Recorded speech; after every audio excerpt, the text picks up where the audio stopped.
Hallelujah Ministries International is a Bible-believing and Christ-centered church. We believe Jesus Christ is the same yesterday, today, and forevermore. His power is still at work in the church today, just as it was in the time of the Bible. We are AMI.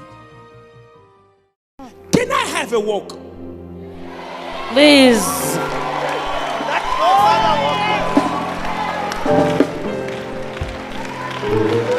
If the devil applauds for you, you are with the devil, and you are possibly a devil.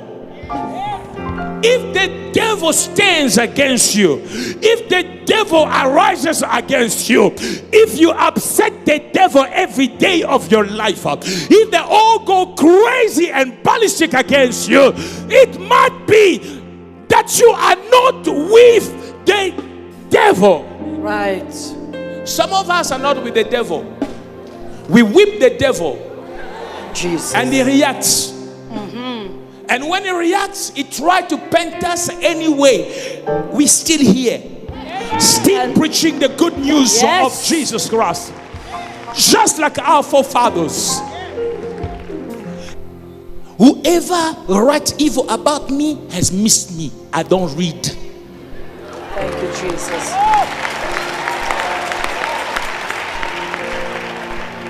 Whoever has spoken bad about me in that platform, you missed me. I did not see it. This is a presentation of Hallelujah Ministries International. The Lord had said that I may speak to you about the foremost dangerous evil spirit in the church, and that this is to liberate and deliver all of us in the body of Christ. I want you to pay attention, because I am not just talking about the spirit of witchcraft that operates outside, which is a very dangerous spirit that also affects many in the church and manipulates things in the church of God. But I am revealing 4 dangerous spirits, especially in our season. And when we speak about the church of God, we're not talking about the building and the gathering. We're talking about you and I. You and I, sons and daughters of the Most High God. The enemy that is affecting the church, the spirit that is destroying the church, is not the spirit that is destroying an organization. It's destroying those who are planted in the house of God, meaning that it concerns you. And I have broken it down, telling you that there are 4 spirits, 4 most dangerous evil spirit in the church. I say the spirit of Python, the Python spirit, the spirit of Mammon, the spirit of Jezebel, and the spirit of Absalom. Now, I will not waste my time to stand here and tell you something, because I just feel like saying it. Every time I stand here, I make sure that I am aligned with what God is saying to the church. Because the Bible says that let he who has an ear hear what the Spirit says to the church. Amen. The Spirit of God is not mute. If you cannot hear him, it's not because he's not speaking, it's because you have no ability or you lack the hearing to hear him. So before standing here, I make sure that, Lord, I am aligned to what you are saying. And that this I do not do just because of you, but I do it also because I know he will hold me accountable in the last day when I'll stand before him for every word that I have uttered. I want him one day to look at me and say, faithful servant, you have spoken the truth. You have not spoken because of your feelings, because of your emotion, but you have spoken because I have spoken through you. The 4 most dangerous evil spirit in the church is a message directed to you who is a believer, listening to me, planted in the house of God, part and parcel of what is known as the body of our Lord Jesus Christ. You may not even be a member of the church. You may not right now be part of those who are seated here, but this message is for you. God has remembered all of us together, and he wants to clean us up. Every evil spirit, every infiltrated spirit, in your life and in the house of God I receive will it. be destroyed today In the name in Jesus' of name. Jesus. Amen. Now we read together from the book of Acts chapter 16 from verse 16 down to 24. And together reading that scripture, we came to understand that God still operates through his servant. And that the operations of God often comes in a way that is not conventional to the current church regime.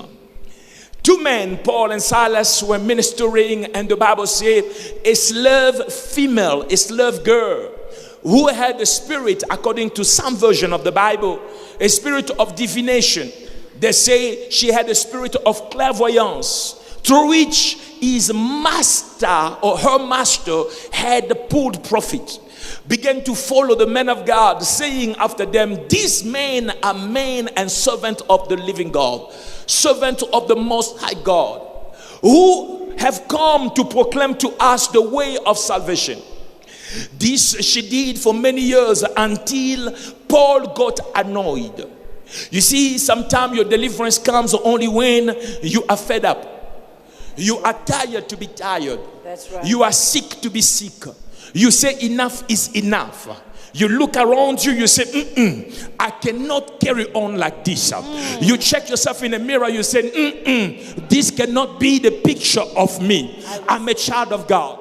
I'm a daughter of the living God. The anointing oil of God is on my head. I cannot fall down like just mere man. Because you hear the voice of God that says, I have said, you are God, but yet you are failing and falling like a mere man. Something that tells you, I am more than what I have become. I need to pull myself together. It is said that Paul and Silas, as they carried on listening to this woman, it came to a point where Paul got tired and looked and commanded that evil spirit to leave her. You have authority in you. I receive Somebody say, it. I have authority. I have authority. It is good to be under a pastor who has authority. It is good to follow, to worship with leaders in praise and worship who have authority. But it is best to understand that as a child of God, as a daughter of God, you too have authority. You can stand up and look at the devil, eyeball to eyeball, and say, devil, your reign of terror in my life is over. Amen. You have authority. Say, I have authority. I have authority. But before you go to be prayed for, before you call anybody to come to intervene in the situation that may be disturbing peace in your home, as a woman, as a man, as a son, as a daughter, as a father, as a mother, I want you to arise in authority and take authority over every spirit release. Say, this house is my house. This house has been given to God. The cross of our Lord Jesus is implanted in this house. This house is not place for sickness. This is not place for bad news. This is place for the Holy One to reign and rule. So devil, your reign of terror in my territory is over. I command you to go. Not casting out devils is not being cool. It's being fool. Not casting out devils is not being cool. It's being a fool. If it was not necessary for you to engage in spiritual warfare, Jesus Christ would have not tell you to do so. Behold, I have given you authority to trample on the serpent, the scorpion, and over all the power of the enemy, he said. The reason why he gave you authority is because he wants you to use it. When the devil shows up next time in your house, instead of calling Jesus Christ and gossiping the devil, no, understand, he has given you a loaded gun. Pull the trigger on him. I receive it. Oh, Jesus. And I was just sleeping. And the devil knocked the door. And I said, who's that? And he opened and he entered. What are you going to do about it? When the devil shows up, stop gossiping him. Just know you have a loaded gun. Say, devil, one more move. I'm about to destroy you and your acolyte. Let that devil know that your territory is sanctified. Hallelujah. When he knocks your door, that is a wrong address altogether. The Bible says Paul commanded the devil to leave, and immediately, at that very hour, at that very moment, with no delay, the Bible reports that the spirit left. Now, I want to bring you back to Darby, which is a closer version and translation of the old written scriptures in the old written language. Darby translates in more accurately the thought of the writer who wrote the Bible. Many wrote the Bible. God used close to 40 different authors in a space of 1,600 years to put together what we know as an inspired prophetic book called the Bible. But those who wrote the Bible did not write the Bible first in English. The Bible was all written in English. The Old Testament was written in Hebrew, and the New Testament part was written in Aramean and the other part in Greek. So when we have it in English, we have it in Zulu, we have it in Koso, we have it in Japanese, we have it in Portuguese, we have it in Chinese, we have it in Spanish, in Italian, or in Hindi, or any other Arabic language, or any other language in the world. It is a translation. Now there are translations that are more clean to the original thought than others. Other translations are more to facilitate your understanding, though it may not really be the exact thought of the first writers. Darby is a different writer whose translation seems to be a little closer to the first thought of the scripture itself. Darby, Bible translation, verse 16 of chapter 16 says this: "And it came to pass, as they were going to prayer, that a certain female slave," not just a young girl who was a slave, no, a certain female slave, having a spirit of Python, who brought much profit to her masters by prophesying. Now, Darby is painting a picture that what had happened through a young girl, a woman, a female who was a slave, who was owned. This female did not just have what the King James Version and the New International Version, the NIV and others, present to us as the spirit of divination, or the spirit of clairvoyance, that this woman was a fortune teller. But Darby breaks it down for us to understand that the spirit behind that young girl was known as the spirit of Python. Ladies and gentlemen, brothers and sisters, those of you who are connecting with me, I present to you what the word says. There is a spirit called the spirit of Python. It's not a name that Pastor Alf has come up with, so he may present the word in a certain way. This is according to the thought of God. The spirit of Python.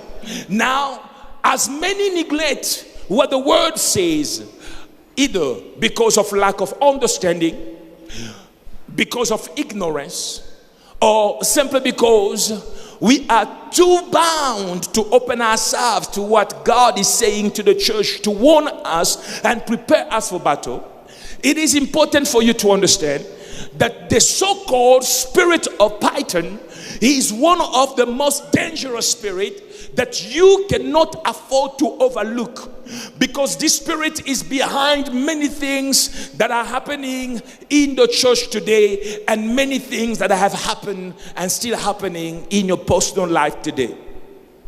Understanding the spirit of Python, we will have to begin by talking about what is a python. A python is not just a creature. A python is not like a dog. A python is not a dragon.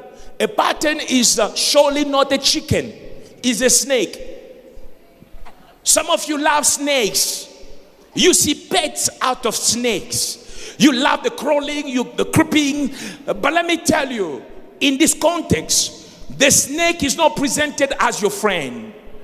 Oh, well, Pastor, I love it when you're speaking about python. You see, I have this feeling of python. I love pet python. I am not talking about python as a pet. Don't make the devil a pet. He will swallow you. My God. Don't make the devil a pet or a friend or a neighbor or a comrade or a colleague. That spirit will swallow you. In the natural, proven by scientists and intelligent people like yourselves around the world, it is said that we have over 41 species of python in the world. And the python is often seen in Africa, in Asia, and in Australia. Every other place you see the python, you must know that most of them are literally imported, either before you were born or many years before. They are mainly coming from Africa, from Australia, from Asia. Python can be very big. The smallest may be a meter, but a python can reach up to 30 feet, meaning 9 meters. Is among the largest snakes ever. And this snake is not something or a creature to play around with. The python is described as having 2 lungs. That's why many people, many scientists still take the concept and the existence of python as from a very antique root. The python.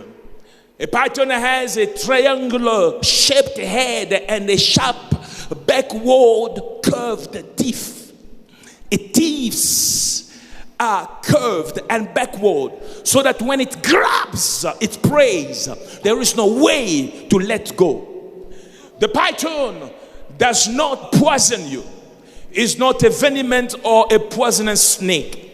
If that python or a python seizes you with its teeth, you are in trouble. That's why I am here with a spiritual machete to cut off the head of every python in the name of Jesus. My name is Aflukau. Amen.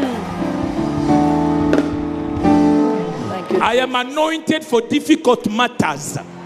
I am here to tell the spirit of python that your reign of terror is over. is over.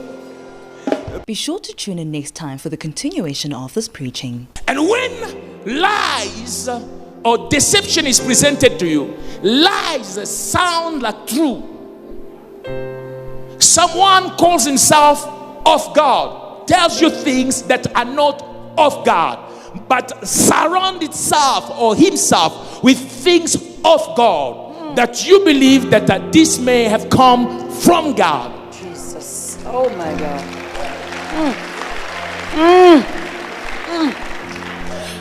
The spirit of python, I am after you.